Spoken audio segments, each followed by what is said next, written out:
ایک سوال جس کا میں کبھی جواب نہ دے پایا۔ صاحب کا کہنا ہے کہ مجھے ایک چوڑیاں بیچنے والی لڑکی سے محبت ہو گئی۔ ہم کبھی کبھار ملا کرتے تھے، لیکن مجھے اس کی عادت بہت اچھی لگتی تھی کہ وہ جب بھی کہیں جاتی تو میرے لیے کوئی نہ کوئی تحفہ ضرور لے کے آتی تھی۔ ایک دن ہم ملے تو مجھے کہنے لگی میرے نال شادی کر سیں۔ میں نے مسکراتے ہوئے چہرے سے اس کی طرف دیکھا اور کہا نہیں۔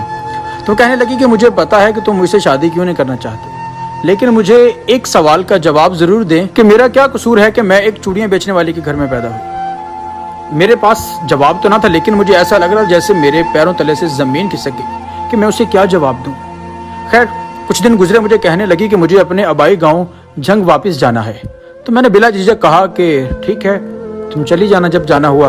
تو اس کا یہ تھا کہ شاید مجھے روکے گا، میں نے اسے نہیں روکا تو اپنے گاؤں واپس چلی گئی۔ اس سے بچھڑے ہوئے بہت وقت گزر چکا تھا۔ میرا اپنے دوستوں کے ساتھ ہیر رانجھا کے مزار پہ جھنگ جانا ہوا، تو جیسے ہی ہم واپس آنے لگے تو ہم دوست آپس میں کھڑے باتیں کر رہے تھے کہ اچانک مجھے ایک نرم ہاتھوں کی نرمی محسوس ہوئی۔ تو جیسے میں نے مڑ کے واپس دیکھا تو وہی لڑکی تھی۔ بے جھجک اس نے کہا کہ آج میری عید ہو گئی، کیونکہ آج مجھے تیری دید ہو گئی، اور آج میری ہر وہ دعا قبول ہو گئی جو میں یہاں پہ آ کے دعائیں اللہ پاک سے مانگا کرتی تھی۔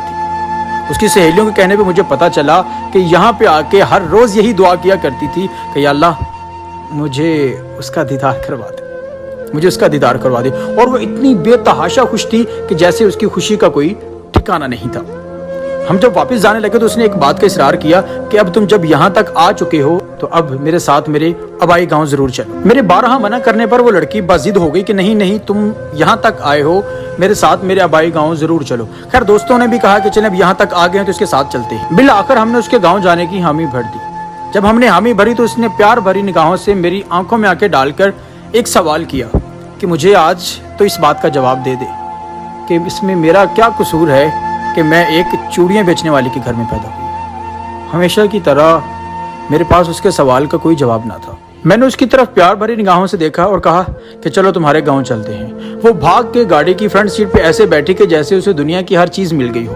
ہم جب اس کے آبائی گاؤں میں پہنچے تو اس نے اپنی سہیلیوں کو مزید اکٹھا کر لیا اور اس کی اماں کہنے لگی بیٹا یہ اللہ سے بھی پہلے تیرے نام کی تسبیح پڑھتی ہے۔ میرے پاؤں جس طرح کے لڑکھڑا گئے ہوں کہ یا اللہ میں تیرا گناہ گار تو نہیں ہو گیا کہ کوئی ایسا بندہ بھی ہے تو اس سے پہلے جو میرا نام لیتا ہے۔ خیر اس نے ہمارے لیے ایک بہت ہی لذیذ سا کھانا تیار کیا۔ ہم نے کھانا کھایا۔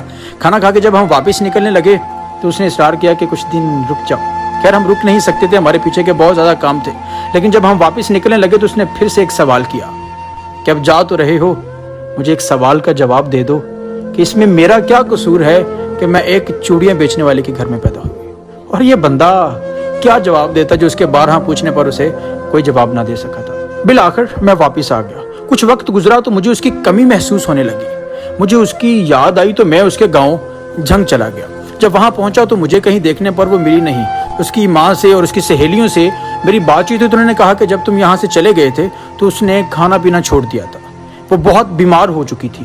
بالآخر ایک دن ایسا آیا کہ وہ اس دنیا سے چلی گئی، لیکن وہ جاتے جاتے ایک سوال چھوڑ گئی کہ جب وہ آئے تو اسے ایک سوال ضرور کرنا کہ اس میں میرا کیا قصور تھا کہ میں ایک چوڑیاں بیچنے والے کے گھر میں پیدا ہوئی۔